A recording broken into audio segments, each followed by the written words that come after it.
जणे कही मनीषर शक्ति तार उच्च स्वर न थाए तार चिंता और चेतना भितर थाए जमीक फसल वर्षार हिताए बन्यारे नुह। नमस्कार मु आपण बंधु बिरंचु आज एक सुंदर कहानी के आसी आउ ए कहानीटी हूँ भगवान श्रीकृष्ण एवं तांको सखा अर्जुनकर। दिने भगवान कृष्ण एवं सखा अर्जुन नगर भ्रमण जाइथांती हठात कि जड़े ब्राह्मण पंडित तांको नजर को आसिले एवं ब्राह्मण जन को देखिकी सखा अर्जुन चिंता कले जे कहीं ब्राह्मण जनक घर घर बुलिकी भिक्षा मागुंट एवं किछि समय पर से ब्राह्मण जन को डाकिले एवं तांको पचारे जे कहीं आपण भिक्षा मागुंट आपण जाति श्रेष्ठ आपण पांडित्यर भरपूर कहीं आपण भिक्षा मागी चलुंट। ब्राह्मण जन कहले आज्ञा मोर कौन विकल्प ना मते केवल ही भिक्षा करके चलवा पड़ो। से दिन अर्जुन सखा कहते ठीक अच्छे मुझे तुमको गोटे साहाय्य करी एवं मु जहाँ देवी तुम यदि ताकू नहीं ठिकाना भाव में व्यवहार कर तान जीवन सारा हे तो तुमको भिक्षा करने को पड़ोनी। से दिन सखा अर्जुन तांकू गोटे स्वर्ण मुद्रार गोटे पुटुली देले एवं से पुटुली की पाई सारा पड़े ब्राह्मण पंडित जनक एत खुशी हो जाते तापर से घर को फेरी घर आउ कि बाट अच्छी देखागला हठात कि जड़े दुर्बृत्त आसिक से स्वर्ण मुद्रार पुटुली की छड़े नहीं गला। तापर ब्राह्मण पंडित जाकि घरे पहुँचले पत्नी को कहले जे एमती कथा मते भगवान कृष्ण एवं सखा अर्जुन देखाई मत गोटे स्वर्ण मुद्रार पुटुली देते किंतु दुर्भाग्यवशत घरे ठीक पहुँचबार किसी समय आगुरी जड़े दुर्बृत्त जड़े चोर मुठर ता छड़ेक नहीं गला। तो स्वामी स्त्री दिजन जाक अत्यंत दुख प्रकाश कले कष्ट भी पाइले कारण जीवन में गोटे परिवर्तन सुजोग आसला हाथ छड़ाई गला। तो देखाला ता परदिन पुणी ब्राह्मण जनक पुणी भिक्षा करने को गले एवं पुनर्बार जिते ब्राह्मण जनक ता परदिन भिक्षा करने को जाती से दिन मध्य भगवान श्रीकृष्ण एवं सखा अर्जुनकर नजर को आसती। अर्जुन चिंता कले गतकाली स्वर्ण मुद्रार गोटे पुटुला देला परे भी ये ब्राह्मण पुणी आज कहीं भिक्षा मागे को आसुच्चंती बोधे आंकर आदत हूँ भिक्षा मागिबा ताकू पुणी डाकिचंती जे पंडित महाशय कहीं आपण पुणी आज भिक्षा करने को आसुच्चंती आपण तो काली स्वर्ण मुद्रार गोटे एते मूल्यवान पुटुली दियागला आज पुणी भिक्षा करिवार कोन आवश्यकता। ब्राह्मण कहले आज्ञा काली आपण जो पुटुलीटी देइथिले मु घरे पहुँचवा पूर्व जड़े दुर्बृत्त आसिक मोठो जोर जबरदस्ती छड़े दी चलीगला तो मु कौन करथांती आज आउ कौन विकल्प ना आज चलवा कहले मत भिक्षा करवा निहाती दरकार। तो ये कथा शुणिकी सखा अर्जुन आउरी चिंतित हो पड़े कहले ठीक अच्छे मु तुमको पुणी आज आउ किछि उपहार देवी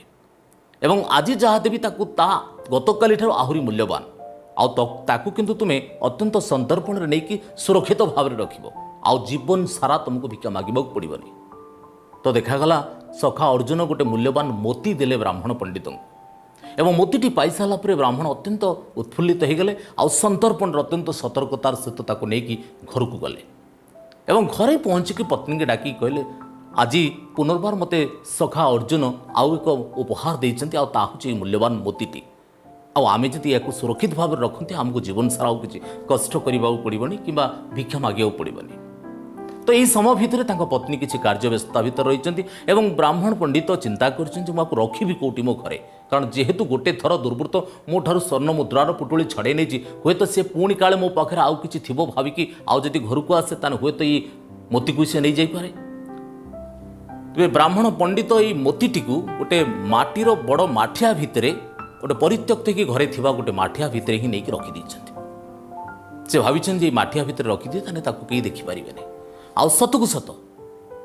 ताकू भी कहीं देखला भाई से जगार नाला देखा जाइए ता परदिन जो ब्राह्मण पत्नी जिते नदी को पानी आने खोजी माटीर पात्र जो थे सबुदिन आणती देखा जाए से पात्रटे गोटे कणा हो जाए पानी बोई जाऊँ। तो यह समय से चिंता कर घरे थिबा से परित्यक्त माटीर माठियाटी जेहेतु सबुदिन आणुवा माठियाटी कणा हो जाए तेणु जो माठियाटी घरे अच्छी परित्यक्त होता व्यवहार हुए ना ब्राह्मण को पत्नी चिंता करटा नहीं आज नदी की जी और पा नहीं आसबे ता भर से मोती अच्छी एक कथा जना ना तापर से माठिया को लेकिन जाए नदी को नदी जो पा आनी से पा आने समय से मोती टी नदी में भासी जापर पा आणिक आसिक घरे पहुँचला ब्राह्मण पंडित जो जानती जे से परित्यक्त माठियाटी को पत्नी नदी को लेकिन जाइला तापर कथा सरला सतकू सत आ मोती ना एवं तांको पत्नी को जो से कथा कहते जे गतकाली सीना दुर्बृत्त मोठू मो भाग्य छड़े नेला किंतु आज आम हाथ में थाई एत बड़ गोटे सुजोग ताकू आज आम हाथ हरइले। तो तापर उभय स्वामी स्त्री अत्यंत दुख प्रकाश कले चिंता भी कले किंतु किसी विकल्प ना तापर किछि दिन गला पुनर्बार पुणी भिक्षा करने को गले कारण ब्राह्मण पाखे कौन विकल्प ना।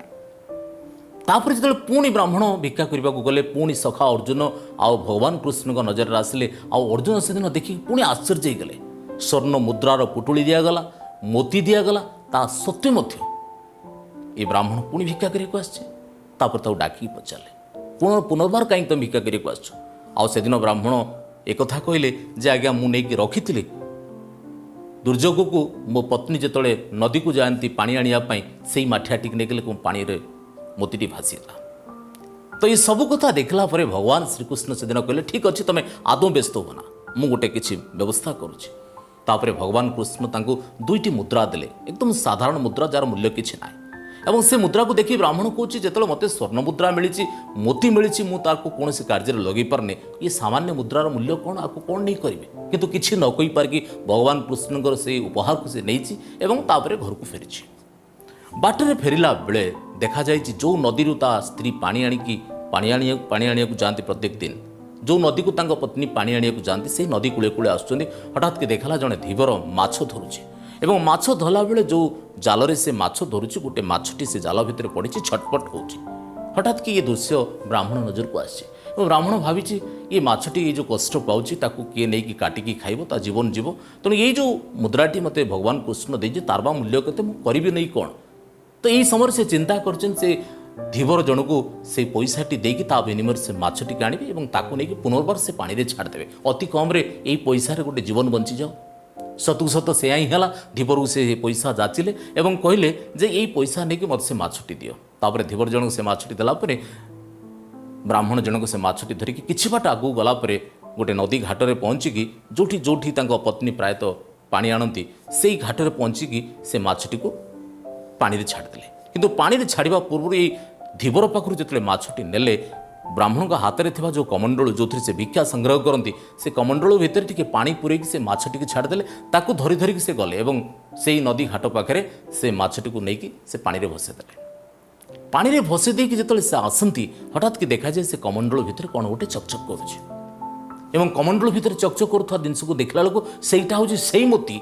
जो मोतीटी की सेदिन से माठियार लुचेकी रखिते पत्नी पानी आने को गला बेले से पानी रे भासी जाइतिला आउ से मोती को ये माछ खाइला परे से जाल रे पड़ी आसी और ये कमंडल भितर से माछ पाटी से मोतीटी बाहर की कमंडल भितर अच्छी ब्राह्मण पंडित आश्चर्य हो जाए कि लीला सतरे भगवान का जो मोती को मो पत्नी नई रे भसई देथिला से मोती पुणी माछ बाटे देके आसिक मो पाखे पहुँचुचे और ये मोती को से देखला पर एते उत्फुल्लित हो जाते चित्कार करते खूब जोरे मिलगला मिलगला मिलगला आउ ये शब्द शुणिकी हठात कि देखा जाइए से बाटे देकी से दिन से दुर्वृत्त जो दुर्वृत्त जनक तांको से सुनार मुद्रार पुटुलटी छड़े नहीं से बाट देकी जाऊला हठात कि जिते ब्राह्मण पंडित चित्कार कले मिलगला मिलगला से दुर्वृत्त जनक भाविले बोधुए मते चिन्हीदेले पंडित ब्राह्मण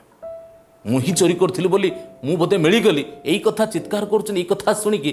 से दुर्वृत्त जनक आउ कि बाट न पाई सीधा आसिक पंडित गोड़ तले पड़गला कहला आज्ञा मत क्षमा कर दिंतु मु जहाँ नहीं समस्त जिन आपको फेरदेवी और से स्वर्ण मुद्रार पुटुलटी फेरदेला ब्राह्मण आश्चर्य होती मोर मोती भी मिलगला मोर स्वर्ण मुद्रार पुटुली मिलगला ये कि चमत्कारिता तापर घर को फेरी पत्नी सहित कथी पत्नी को सब कथा कही सारे तई आर दिन जाइए पुणी भगवान श्रीकृष्ण और सखा को नगर परिक्रमण समय ही दर्शन कर देखा कर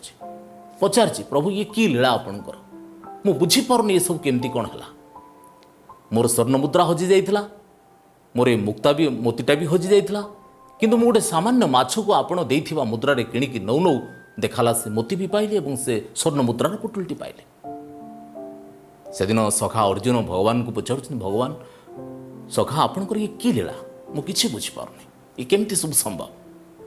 से दिन भगवान श्रीकृष्ण अर्जुन को कहते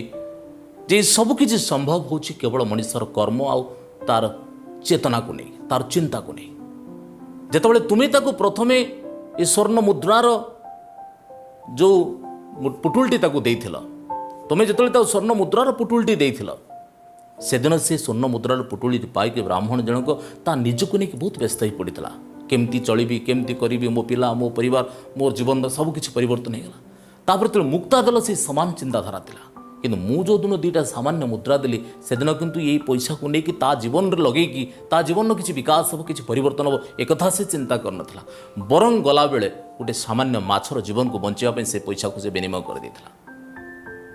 ଏ ଜୀବନଟା ହେଉଛି ଠିକ୍ ସେଇଆ। ଯେ ପର୍ଯ୍ୟନ୍ତ ମଣିଷ କେବଳ ନିଜ ପାଇଁ ଚିନ୍ତା କରୁଥିବ, ଯେ ପର୍ଯ୍ୟନ୍ତ ମଣିଷ କେବଳ ନିଜର ସୁଖ ଶାନ୍ତି ଆନନ୍ଦ ପାଇଁ ଚିନ୍ତା କରୁଥିବ, ସେ ପର୍ଯ୍ୟନ୍ତ ଚମତ୍କାରିତା ଦେଖିପାରିବନି।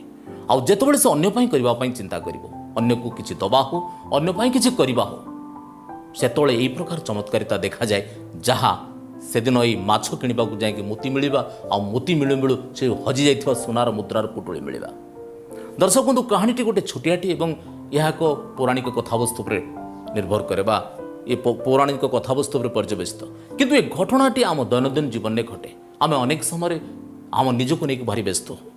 ମୁଁ କେମିତି ଭଲରେ ରହିବି, ମୋର କେମିତି ଘର ସଂସାର ହେବ, ମୋର କେମିତି ଗାଡ଼ି ଘୋଡ଼ା ହେବ, ଏସବୁ ଭିତରେ ଆମେ ଅନେକ ଆମ ଚତୁଃପାର୍ଶ୍ୱରେ ଥିବା ଲୋକମାନଙ୍କ କଥା ଭୁଲିଯାଆନ୍ତି। ସେଥିପାଇଁ ଆମେ ଜୀବନରେ ବିଶେଷ ଆଗକୁ ଯାଇପାରନ୍ତିନି କି ଈଶ୍ୱରଙ୍କ ଆଶୀର୍ବାଦ ପାଇପାରନ୍ତିନି କି ଉପରବାଲାର ଦୟାକରୁଣାକୁ ବୁଝିପାରନ୍ତିନି। ଆଉ ଉପରବାଲା ଯେତେବେଳେ ଦୟା କରେ ସେ ଏଇଭଳିଆ ଚମତ୍କାରିତା କରେ, କିନ୍ତୁ ସେଇମାନଙ୍କୁ କରେ ଯେଉଁମାନେ ଅନ୍ୟ ପାଇଁ ଚିନ୍ତା କରନ୍ତି। ସେଥିପାଇଁ କୁହାଯାଏ ଯେ ଅନ୍ୟ ପାଇଁ ଚିନ୍ତା କରେ ତା କଥା ଚିନ୍ତାମଣି ଚିନ୍ତା କରନ୍ତି। ନିଶ୍ଚିତ ଭାବରେ କାହାଣୀଟି ଖୁବ୍ ସୁନ୍ଦର ଲାଗିଥିବ, ଆପଣମାନଙ୍କୁ ପସନ୍ଦ ହେଇଥିବ। ଆଉ ଯଦି ପସନ୍ଦ ହେଇଥାଏ ତାହେଲେ ଲାଇକ୍ ସେୟାର କମେଣ୍ଟ କରିବାକୁ ଆଦୌ ଭୁଲିବେନି। ହଁ, ଆଉ ଗୋଟେ କଥା ମୁଁ କହିବାକୁ ଚାହୁଁଛି, ବିଗତ କିଛି ଦିନ ଧରିକି ନିୟମିତ ଭାବରେ ମୋଟିଭେସନାଲ୍ ଷ୍ଟୋରି ଆପଣମାନଙ୍କ ଆଗରେ ଉପସ୍ଥାପନ କରୁଛି ଏବଂ ସେ ଷ୍ଟୋରି ଗୁଡ଼ିକ ଯଦି ଆପଣଙ୍କୁ ପସନ୍ଦ ହେଉଥାଏ ତାହେଲେ କମେଣ୍ଟ ବକ୍ସରେ ନିଶ୍ଚିତ ଭାବରେ ଆପଣ କମେଣ୍ଟ ଦେବେ। ଆଉ ଯଦି କିଛି ଷ୍ଟୋରି ଆପଣମାନଙ୍କର ମନ ଚାହୁଁଥାଏ ତାହେଲେ ମନ ଖୋଲିକି କହିଲେ ଆମେ ମଧ୍ୟ ପରବର୍ତ୍ତୀ ସମୟରେ ସେସବୁ କାହାଣୀକୁ ଆପଣମାନଙ୍କର ଉପସ୍ଥାପନ କରିବୁ। ନିଶ୍ଚିତ ଭାବରେ ପୁଣି ଆସିବା ଆଉ ଏକ ସୁନ୍ଦର କାହାଣୀ। ସେ ଯାଏଁ ରହୁଛି, ନମସ୍କାର।